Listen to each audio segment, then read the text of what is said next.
Qoftë lëvduar Jezu Krishti, të dashur dëgjues të Radio Marisë së Kosovës, ju përshëndesim këtu nga studio Radio Marisë në Prishtinë. Së bashku me mua në studio është zonja Edlira Jojo Gakçiku, pedagoge në edukimin e hershëm të fëmijëve. Mirë se ke ardhur Edlira.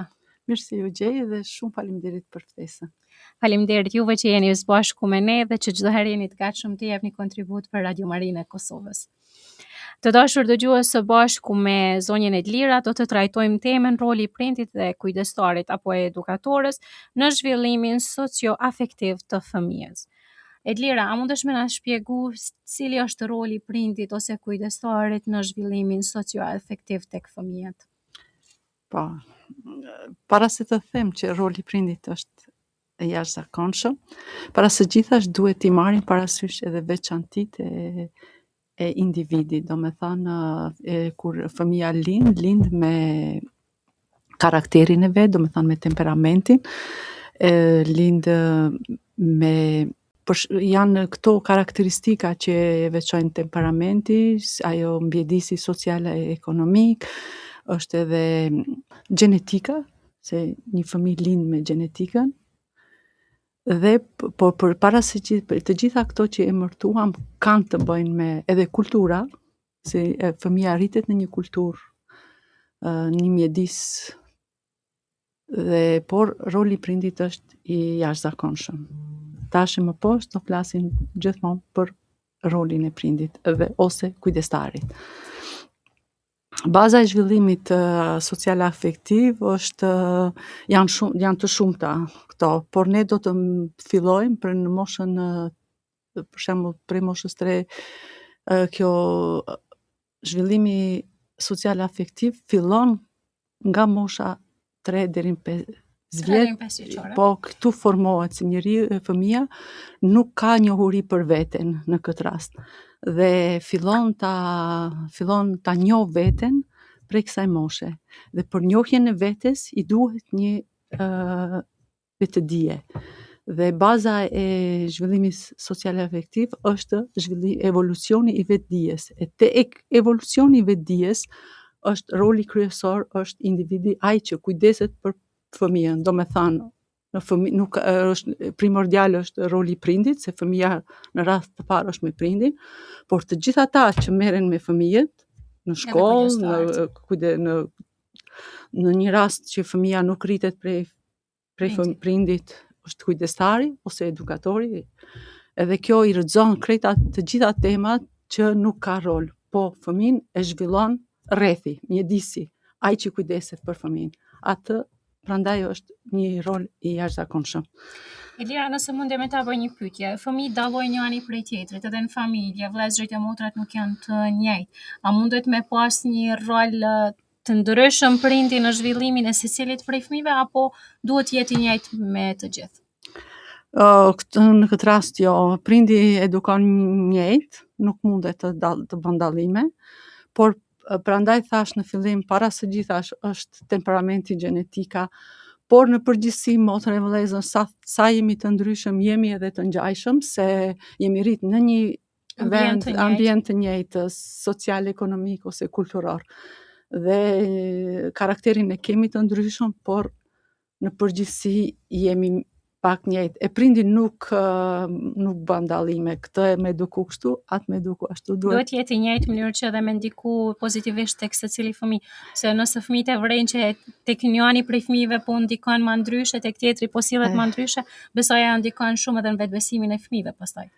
Po, do të flasim edhe për vetbesimin, por është shumë e rëndësishme të thuhet, kjo pyetja juaj është shumë e rëndësishme, se neve në shoqërinë tonë bëjmë edukim gjinore, do me thënë ndryshe kujdesemi për vajzat, ndryshe për djemt. As kjo nuk duhet të ndodh, për shkak se duhet të kujdesemi njëjtë dhe duhet nuk kam fjalë, këtu edukimi është jo edukim gjinor, do me thënë jo edukim për vajza e për djem, po ka vetëm edukim për fëmijë. Edlira, cilat janë komponentat që ndihmojnë në zhvillimin e vetbesimit tek fëmijët?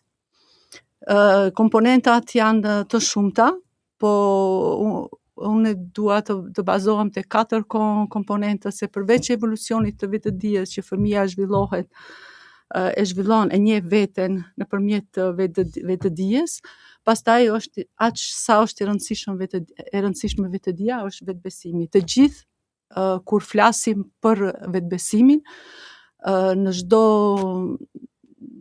si ta fiton vetbesimin fëmia. Duhet ta kemi parasysh që vetbesimi nuk është i lindur, ajo krijohet prej ditëve të para të jetës, po kjo mosha 3 deri në 5 që unë e kam marrë si shembull, se aty krijohen shumë, fëmia bëhet pak më i vetëdijshëm, i merr informacionet prej jashtë ma lehtë, dhe prandaj e marr kë si shembull edukimi, roli i prindit prej moshës 3 deri në 5 vjeç sa është.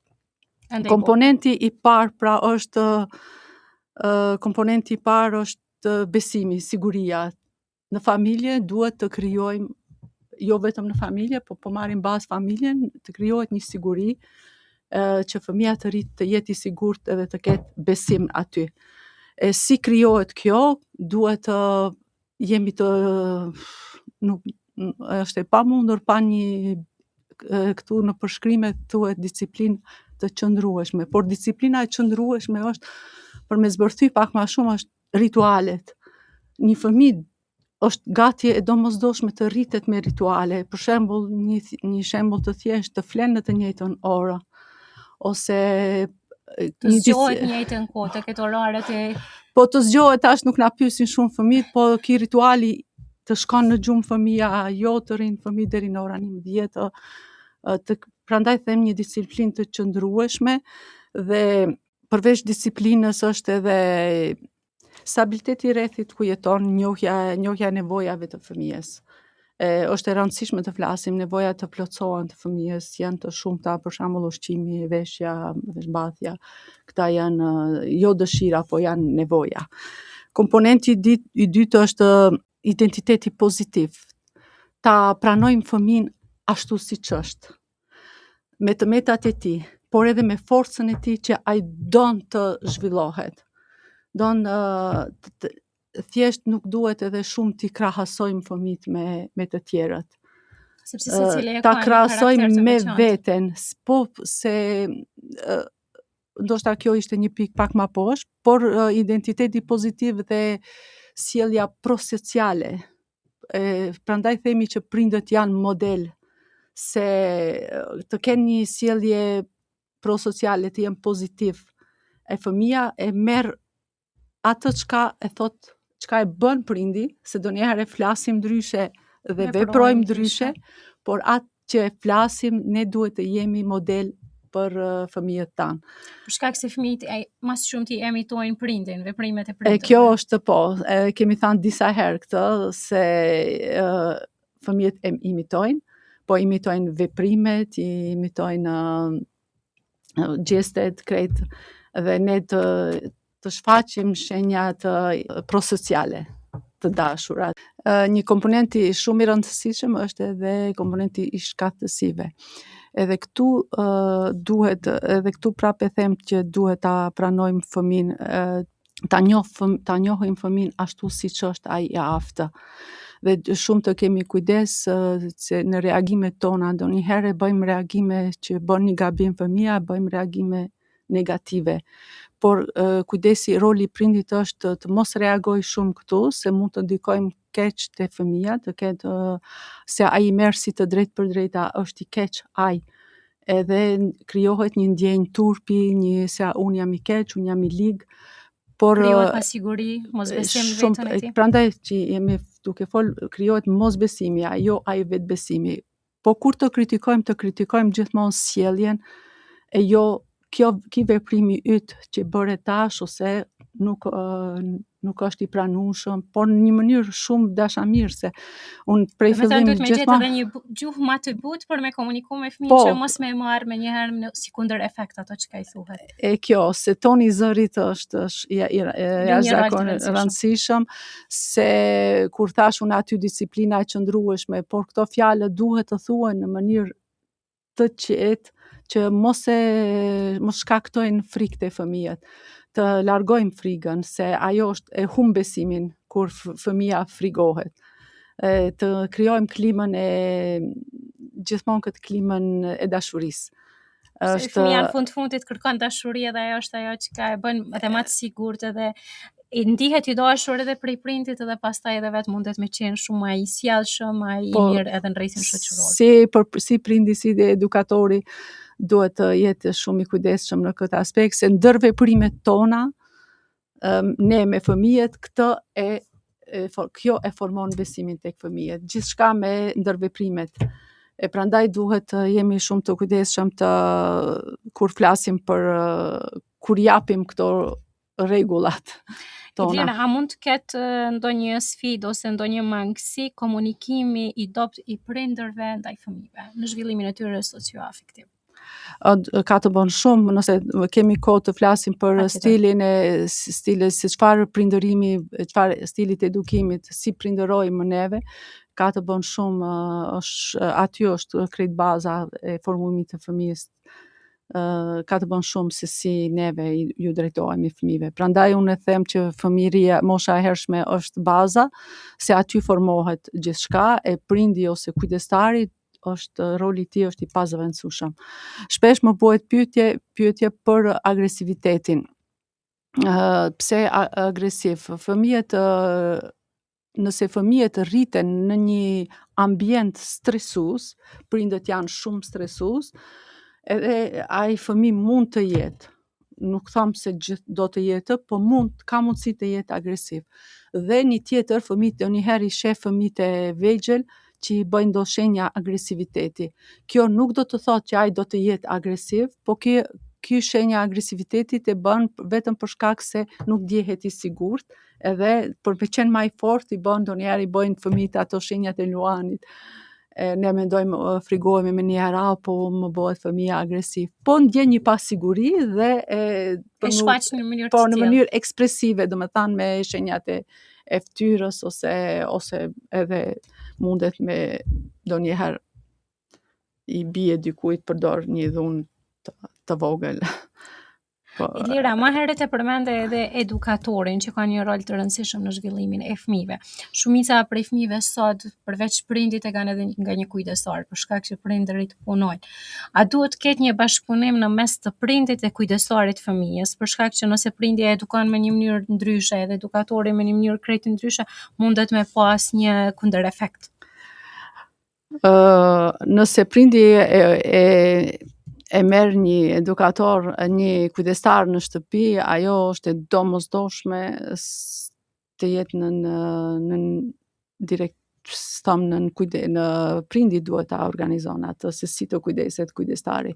Ajo kujdestari të merr, pasi se përgjegjësia i takon prindërit këtu në këtë rast, nëse e merr në shtëpi, por nëse është edukatori në një institucion, atëherë në institucioni mund të e ka pavarësinë të kujdeset, ta ketë atë linjën pedagogjike të vetën. Unë kam punuar është e pavarur nga ajo. Po, unë kam punuar në institucion, ne asnjëherë nuk kemi ndërhy prindit në edukim. Ne ju kemi thënë, ne kështu veprojmë, ju jeni të lirë të veproni si të doni në shtëpitë tuaja, si mënyrës tuaj. Por në shtëpi nëse e merr një kujdestar, unë mendoj kjo nuk don shumë, kjo duhet të jetë në ato kushtet që ja parashtron prindi, se ai e merr përgjegjësinë e rritjes. Lira, diskutuam për fëmijë 3 deri në moshën 5 vjeçare.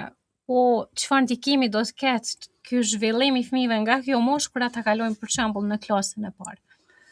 Po prandaj folëm për vetbesimin, për shkak se vetbesimi i krijuar në këtë moshë, domethënë unë prandaj them gjithmonë se baza është këtu, se pastaj moshë të hershme. Nëse flasim për stilet e edukimit, për shembull stili autoritar, kur prindërit janë shumë të ashpër me fëmijët, janë autoritari, rregullat janë gati thuj nënshtrues, i nënshtrojnë fëmijët, se ato duhet ju binden prindërve. E kjo që thash unë, zëri, ashpërsia, krejt këto ndikojnë, pastaj ndjellin frikën te fëmijët, kanë një impakt jo të mirë negativ te fëmijët. E nëse ti e rrit në fillim me këtë, ai do të vazhdon kështu, edhe ndoshta edhe në marrëdhëniet pastaj kur të jetë edhe i rritur, unë s'them vetëm për shkollën, po edhe në shoqëri, me partner, me marrëdhënie pune, do të krijojë, ajo bartet me ty pastaj. Mund të korrigjohet, unë nuk them që nuk korrigjohet, se ti bëhesh e vetëdijshme që kjo është. Mirë, po është ajo baza që është kriju nga mosha. Por unë në edukim them që gjithçka arrin të korrigjohet, por ne kur vendosim të zgjerojmë familje, është shumë e nevojshme të bisedohet, të bëhet një plan familjar, të sjellim në jetë një fëmijë, kur të sjellim në jetë një fëmijë, ti përkushtohemi atij fëmiu, se e kemi përgjegjësia është e jona. Por edhe kur e marrim parasysh se ne të punojmë me fëmijë, unë për vete e di përgjegjësinë time që kam pas edhe që kam nëse merrem me fëmijë, se fëmia është ajo çka prindi e ka më të shtrenjtë, më të dashur. Edhe përgjegjësia duhet, secili që punon me fëmijë duhet të marrë përgjegjësinë. Për shembull, ka edhe stili ky laksativ që të gjithë ja lirojnë fëmijës. Gjithçka ka lirinë e tepruar fëmia. Por edhe kjo krijon mosbesim. Pastaj nuk është, ai fëmijë nuk e kontrollon shumë veten, ka një mosbesim. Domethënë, prandaj unë personalisht, po krejt këto çka fola deri tash janë të provuara shkencërisht, nuk flas diçka prej veten, jo të lexuar, se kam gjithë literatura që unë kam lexuar janë dakord me një pikë, për shkak se në edukim duhet të ketë kufi fëmia. E kam marrë një fjali të krijojmë kufi për rritjen e fëmisë, e jo mure, se kufit kalohen, por muret nuk kalohen. Komunikimi prind-fëmijë ose kujdestar fëmijë duhet të jetë gjithmonë i pranishëm, për shkak se jo të krijojmë mure, për shkak të qesim kufi, ato kur unë që kam, se përvoja, prandaj flas me përvojë, se përvoja është shumë vjeçare, sa herë bisedonja me një specialiste të edukimit, më thonte Lira, barierat janë siguri. E nëse ne nuk ja qesim në fëmijërinë e hershme barierat fëmijës, do me thanë kufit, limitet, të krijojmë një kadr, ose nuk e di shqip si e thohet, një kornizë, aty fëmija lëviz në atë kornizë, por janë të domosdoshme. Janë të domosdoshme kufitë, edhe këtë e ban stili demokratik, e kanë qujtë kështu si stil demokratik, ku ka rregulla, por merret parasysh edhe mendimi i fëmijëve, vendosin në do zgjedhje të vogla. Ndoshta një fjali nuk e thash, përvoja e fëmijëve te vetbesimi janë përvoja të reja dhe përgjegjësi të vogla. Tek fëmia është shumë e rëndësishme përgjegjësitë në fillim janë të vogla, të rriten dal nga dal, progresiv. Jo, një herë më ka ndodhur, jo po e la vajzën me ma mbajt fëminë, bebin, një vajzë 10-12 vjeçare nuk është në gjendje të mban fëminë. E kjo është një përgjegjësi jashtëzakonisht e madhe që i jepet atij fëmiu. Përgjegjësitë duhet të rriten pak me moshën, jo me një herë. Jo me një herë në moshë të hershme mi u dhanë përgjegjësi. Po, dhe 12 nuk janë të rritura për të marrë përgjegjësi të kujdesen për një fëmijë 1 vjeç. Sigurisht, duhet edhe prind me pas parasysh edhe moshën e fëmijës më të rritur, por edhe të fëmijës krejtësisht të vogël, për shkak se përgjegjësitë fëmijët mund t'i marrin prej moshës 15 vjeçare, jo kur janë më të vegjël. Shumë e rëndësishme të dal nga dal t'i rrisim përgjegjësitë, por e rëndësishme t'i japim këto përgjegjësi, se kështu ju japin vetbesim. Unë nuk jam për vetbesimin e tepruar, një vetbesim që fitohet kohë mbas kohe, jo vetbesim është je më i miri. Po, edhe kur e tham mos me bë krahasime me të tjerët, shoku yt po bën, edhe ti me bë kështu. Këmbgulja është shumë e rëndësishme të këmbgulim, ta krijojmë ndjenjën e këmbguljes, po asnjëherë duke i thanë shoku është kështu, ti mundesh ta bësh këtë.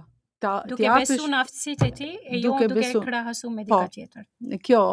Ky ishte qëllimi, por mos me bë krahasime me të tjerët, se është shumë i gabuar, se gjithmonë pastaj duam të jemi gjithë jetës krahasohemi me dikën, po nuk krahasohemi me veten.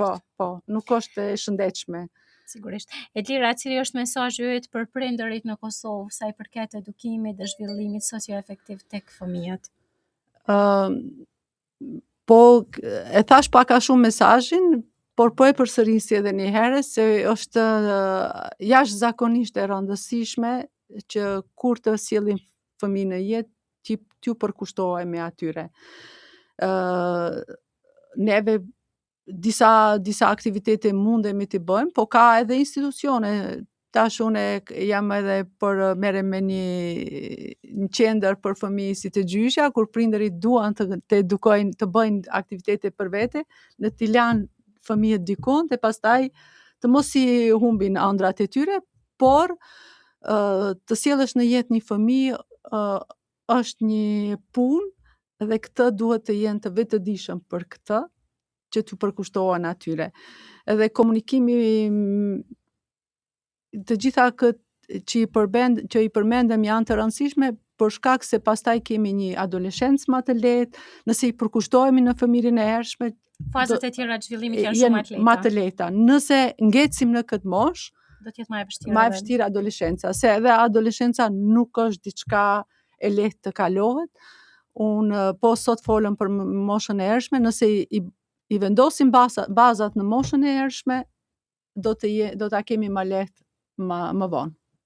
Edlira, të falenderojmë shumë për këtë temë që e kemi trajtuar së bashku edhe për mesazhet që i ki përcjell nëpërmjet Radio Marisë së Kosovës.